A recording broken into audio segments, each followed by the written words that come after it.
Assalamualaikum warahmatullahi wabarakatuh. Halo, perkenalkan, saya Arif Putra Pratama, berasal dari Universitas Diponegoro, Program Studi Manajemen dan Administrasi Logistik Angkatan 2022. Pada video kali ini, saya akan mencoba untuk menjelaskan hasil observasi sekaligus wawancara saya berkaitan dengan budaya perusahaan dan manajemen resiko pada PT Ion Indonesia, khususnya cabang Tangerang BSD, di mana tempat saya mengikuti magang bersertifikat Kampus Merdeka saat ini. Sebelum penjelasan berkaitan dengan budaya perusahaan dan manajemen risiko pada PT Ion Indonesia, saya akan menjelaskan sedikit mengenai profil perusahaan dari PT Ion Indonesia itu sendiri. PT Ion Indonesia adalah anak perusahaan berskala regional Jepang yang bernama Ion Co. Ltd. Yang bergerak pada bidang retail, di mana Ion memiliki misi yaitu untuk menjadi retailer nomor 1 di Asia dengan memegang visi Customer First. Nama Ion sendiri berasal dari bahasa Latin yaitu Eternity yang artinya keabadian. PT Ion Indonesia memiliki beberapa bisnis General Merchandising Store atau GMS dengan membagi ke beberapa bagian yaitu Hardline, Softline, Foodline, dan Health and Beauty Care. Informasi yang saya dapat itu berdasarkan dari hasil wawancara saya dengan salah satu leader di PT Ion Indonesia yang mana sekaligus menjadi mentor saya pada kegiatan magang kali ini, yaitu Bapak Muhammad Fahrudin dengan jabatan Asisten Line Manager Merchandising Management Division pada Ion Store BSD. Baik, selanjutnya ialah berkaitan dengan manajemen risiko di PT Ion Indonesia.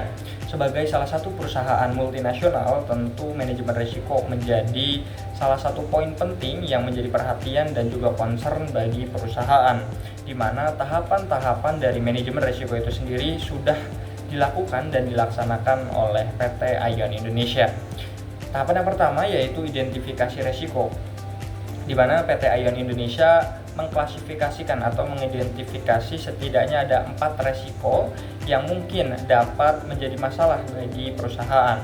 Yang pertama ialah resiko pasar dan persaingan.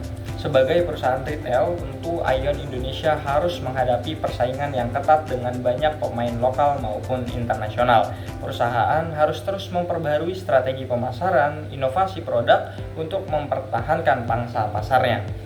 Kemudian yang kedua ialah resiko finansial, di mana resiko ini termasuk fluktuasi nilai tukar mata uang, tingkat suku bunga, serta volatilitas harga barang yang tentunya akan berdampak dan mempengaruhi margin keuntungan perusahaan. Kemudian yang ketiga ialah resiko operasional, yaitu berkaitan dengan kualitas layanan, efisiensi operasional, serta manajemen rantai pasok. Misalkan resiko terkait dengan logistik dan distribusi dari supplier yang mengganggu ketersediaan barang di toko-toko. Kemudian yang keempat, resiko regulasi dan hukum. Mengingat Ion Indonesia beroperasi di Indonesia, perusahaan harus mematuhi peraturan dan kebijakan pemerintah yang terus berkembang. Perubahan peraturan sebagaimana seperti pajak ataupun kebijakan-kebijakan impor bisa mempengaruhi operasional perusahaan. Kemudian tahapan berikutnya ialah penilaian dan analisis resiko. Setelah mengidentifikasi resiko, PT Ion Indonesia melakukan penilaian terhadap potensi, dampak, dan probabilitasnya terjadi terhadap resiko-resiko tersebut. Perusahaan menggunakan berbagai alat dan teknik analisis untuk menentukan seberapa besar pengaruh suatu resiko terhadap operasional dan pencapaian tujuan bisnis. Proses ini tentu melibatkan kolaborasi antara berbagai departemen seperti manajemen keuangan, pemasaran, hukum untuk mendapat gambaran yang komprehensif mengenai potensi resiko yang dihadapi perusahaan.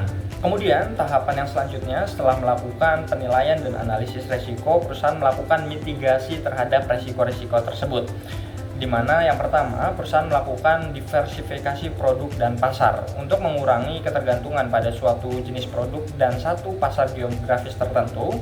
Ion Indonesia berupaya untuk terus memperluas portofolio produk dan memperkenalkan inovasi yang relevan dengan kebutuhan pasar lokal.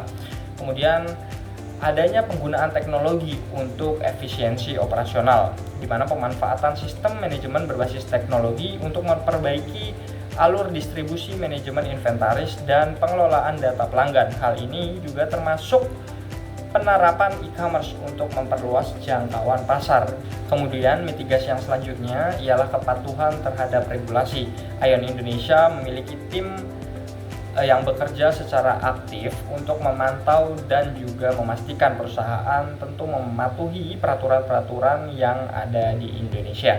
Kemudian yang terakhir, adanya asuransi dan perlindungan finansial. Perusahaan juga memiliki kebijakan untuk melindungi aset-aset penting melalui asuransi serta pengelolaan keuangan yang hati-hati untuk memastikan bahwa perusahaan tetap dapat bertahan dalam situasi ekonomi yang tidak baik-baik saja. Kemudian tahapan yang terakhir ialah evaluasi dan pemantauan secara berkala. Manajemen resiko di PT Ion Indonesia tidak hanya berhenti pada tahapan yang telah sebelumnya dijelaskan, tetapi juga mencakup pemantauan dan evaluasi secara berkala. Dengan demikian, perusahaan dapat menyesuaikan strategi dan kebijakan yang telah diterapkan berdasarkan kondisi pasar dan operasional yang terus berkembang. Selain itu, manajemen resiko yang baik memungkinkan perusahaan untuk proaktif dalam menghadapi tantangan yang mungkin muncul di masa yang akan datang. Baik, mungkin itu saja penjelasan yang dapat saya sampaikan pada video kali ini. Terima kasih atas perhatian yang telah diberikan. Wassalamualaikum warahmatullahi wabarakatuh.